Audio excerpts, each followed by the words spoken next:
હવે ત્રીજો પાઠ છે બુદ્ધિ. આપણે પહેલા પાઠની અંદર અને બીજા પાઠની અંદર શિક્ષણ અંગે કેવી રીતે શીખવાની પ્રક્રિયાઓ છે એ અંગેના અભ્યાસો મેળવ્યા. હવે ત્રીજો પાઠ છે કે શિક્ષણ મેળવવું હોય તો તમારી બુદ્ધિ, આપણે જેને અક્કલ કહીએ, ડાપણ કહીએ, ચાતુર્ય કહીએ, મતિ કહીએ, વિવેક કહીએ, શાન કહીએ, જે કાંઈ પણ કહીએ, બરાબર, એના વિશે ખ્યાલ હોવો જરૂરી છે. તો હવે આપણો આ જે આગળનું પ્રકરણ છે, પ્રકરણ 3 બુદ્ધિ, એના વિશે થોડોક અભ્યાસ કરીએ. પૃથ્વી પર વસવાટ કરતી સમગ્ર જીવસૃષ્ટિમાં સર્વશ્રેષ્ઠ હોય તો એ છીએ આપણે, એટલે કે મનુષ્ય.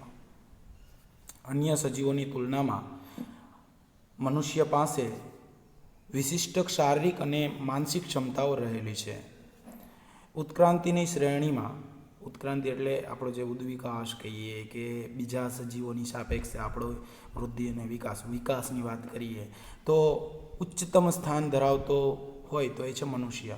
તો ઉત્ક્રાંતિની શ્રેણીમાં ઉચ્ચતમ સ્થાન ધરાવતા મનુષ્યના મગજની રચના અને અન્ય પ્રાણીઓની તુલનામાં વધુ વિકસિત છે. આપણી જે મગજની રચના છે એ પરિણામે આપણે તર્ક, વિચારણા, કલ્પના, સ્મરણ, સર્જનાત્મકતા વગેરે માનસિક ક્ષમતાઓ ધરાવીએ છીએ. મનુષ્ય પાસે રહેલ વિવિધ માનસિક ક્ષમતાઓમાં બુદ્ધિ પણ પોતાનું આગવું સ્થાન ધરાવે છે. આપણે માનસિક ક્ષમતાઓ છે એમાં બુદ્ધિનું આગવું સ્થાન રહેલું છે. આપણે બુદ્ધિને સામાન્ય રીતે અક્કલ, ડાપણ, ચાતુર્ય, મતિ, વિવેક, શાન, સમજણ વગેરે શબ્દોથી ઓળખીએ છીએ. રોજિંદા વ્યવહારોમાં અને રોજબરોજની વાતચીતમાં આપણે આવા શબ્દોનો ઉપયોગ વારંવાર કરીએ છીએ. તારામાં બુદ્ધિ જ નથી, તારામાં અક્કલ જ નથી, જે આપણે વાત ઘણીવાર કરતા હોઈએ છીએ. તો આવા શબ્દો સાંભળેલા છે, અક્કલ વગરની, આવું તો આપણે જનરલી બોલતા જ હોઈએ છીએ, બરાબર છે. તમે સામાન્ય રીતે મિત્રો વાત કરતા હો ત્યારે પણ આ વસ્તુના, આ શબ્દોનો ઉપયોગ કરતા હોઈએ છીએ. એટલે બુદ્ધિના આપણે સામાનાર્થી શબ્દોમાં જોવા જઈએ તો અક્કલ, ડાપણ, ચાતુર્ય, મતિ, વિવેક, શાન, સમજણ વગેરે શબ્દો રહેલા છે. બુદ્ધિ એક જટિલ માનસિક પ્રક્રિયા છે. કેવી છે? જટિલ માનસિક પ્રક્રિયા છે. વ્યવહારિક રીતે વર્તન કરવાની સમજ આપે છે. આપણે વર્તન કેવી રીતે કરવું, બરાબર છે, એની સમજણ બુદ્ધિ દ્વારા આપણે મળે છે. આપણી દૈનિક ક્રિયાઓ જેવી કે બ્રશ કરવું, શરીરને સાફ રાખવું, કપડાં યોગ્ય રીતે પહેરવા વગેરેની સમજ દિવસ, તારીખ, વાર, તહેવાર, સામાજિક સંબંધો અને સંબંધ મુજબ વ્યવહાર કરવાની, રમતગમત અને સ્પર્ધામાં અભિવ્યક્તિની, જીવનમાં આવતી સાદી કે જટિલ સમસ્યાઓને ઉકેલવાની, ગાણિતિક કે વૈજ્ઞાનિક નિયમોની ગૂઢતાને પારખવાની, એટલે કે એની ગૂંચવણોને પારખવાની સમજ વગેરે સાથે બુદ્ધિ સંકળાયેલી છે.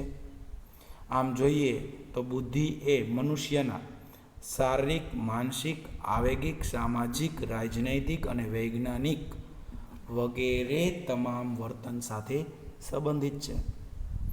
વ્યક્તિમાં રહેલ બુદ્ધિ ક્ષમતાનું માપન કરવા માટે મનોવિજ્ઞાનમાં અનેક કસોટીઓની રચના કરવામાં આવી છે, જેને બુદ્ધિ કસોટી તરીકે ઓળખવામાં આવે છે. એક માર્કની અંદર તમને પૂછાતું હોય કે બુદ્ધિ કસોટી એટલે શું?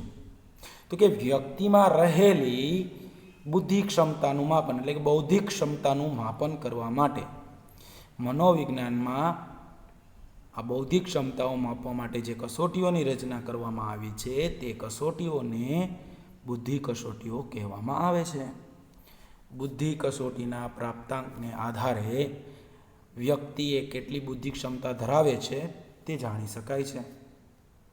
વૈશ્વિક સ્તરે બુદ્ધિ ક્ષમતાના આધારે અતિમંદ, મંદ, સામાન્ય કે પ્રતિભા સંપન્ન બુદ્ધિ ક્ષમતાના વર્ગીકરણો વૈજ્ઞાનિક રીતે તૈયાર કરેલા છે. એટલે બુદ્ધિને કેટલા વિભાગમાં વર્ગીકૃત કરી શકાય? તો કે અતિમંદ, મંદ, સામાન્ય અને પ્રતિભા સંપન્ન. ક્લિયર? ફરી પાછું રિપીટ કરું છું. વૈશ્વિક સ્તરે બુદ્ધિનું વર્ગીકરણ કેટલા વિભાગોમાં કરેલું છે? અતિમંદ, મંદ, સામાન્ય અને પ્રતિભા સંપન્ન. ક્લિયર? આ બધી વૈજ્ઞાનિક રીતે વર્ગીકૃત કરવામાં આવેલા બુદ્ધિ ક્ષમતાઓ છે. હવે બુદ્ધિની વ્યાખ્યા અને સ્વરૂપ. બુદ્ધિ શું છે તેની વધુ સ્પષ્ટતા મેળવવા માટે બુદ્ધિની વ્યાખ્યા અને તેના સ્વરૂપને સમજવું આવશ્યક છે.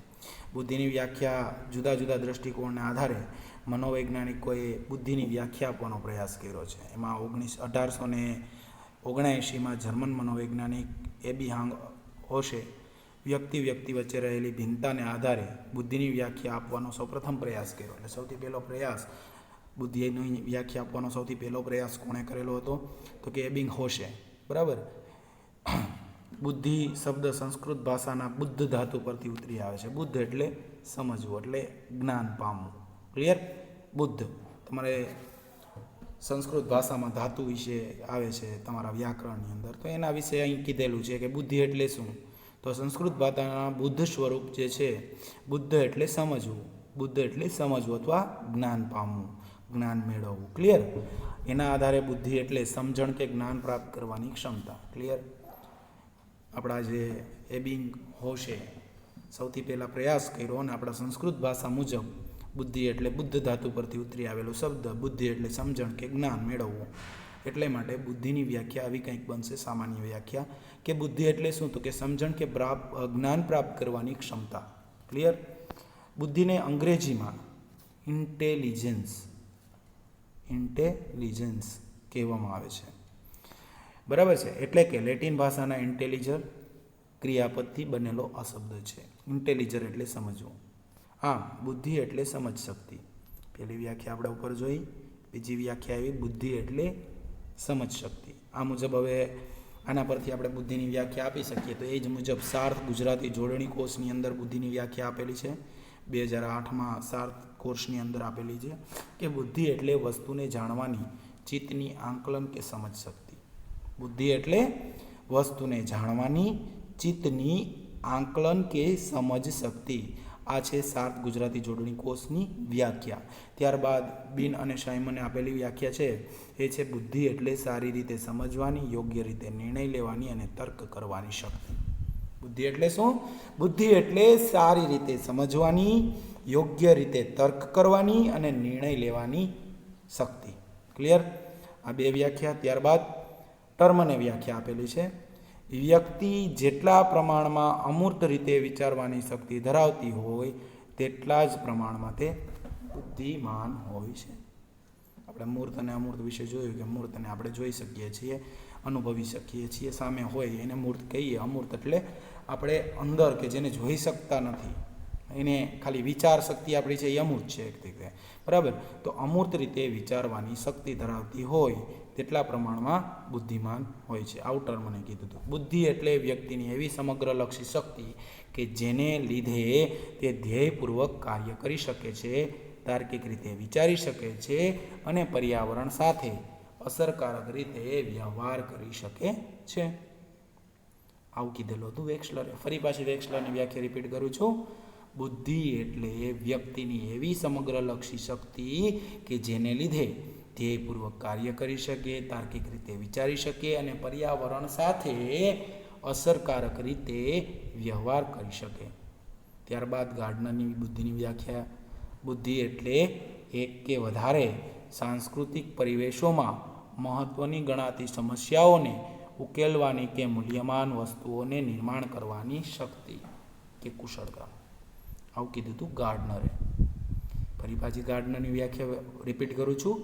બુદ્ધિ એટલે એક કે વધારે સાંસ્કૃતિક પરિવેશોમાં મહત્ત્વની ગણાતી સમસ્યાઓ, આપણી સામાજિક ને સાંસ્કૃતિક જે મહત્ત્વની ગણાતી એવી સમસ્યાઓ હોય એને ઉકેલવાની અથવા તો આપણી જે મૂલ્યવાન વસ્તુઓ છે એ મૂલ્યવાન વસ્તુઓનું નિર્માણ કરવાની શક્તિ અથવા કુશળતા એટલે બુદ્ધિ. ત્યારબાદ સ્ટર્નબર્ગ દ્વારા આપેલી બુદ્ધિની વ્યાખ્યા છે.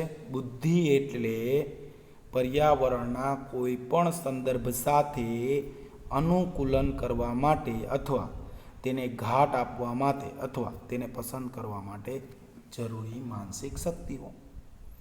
પર્યાવરણના કોઈ પણ સંદર્ભ હોય, પર્યાવરણની કોઈ પણ ઘટના હોય, એની સાથે અનુકૂલિત થવું હોય, તેને ઘાટ આપવો હોય અથવા તો એને પસંદ કરવું હોય તો એના માટે જરૂરી માનસિક શક્તિઓને બુદ્ધિ તરીકે સ્ટર્નબર્ગે ઓળખાવી.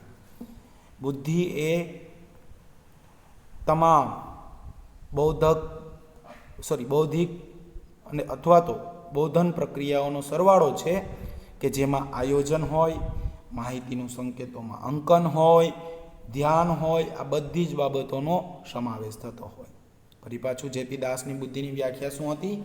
તો કે બુદ્ધિ એ તમામ બૌદ્ધિક અથવા બોધન પ્રક્રિયાઓનો સરવાળો છે જેની અંદર સમાયોજન હોય, માહિતી અને સંકેતોનું અંકન હોય, ધ્યાન હોય, આ બધી જ બાબતોનો સમાવેશ થતો હોય.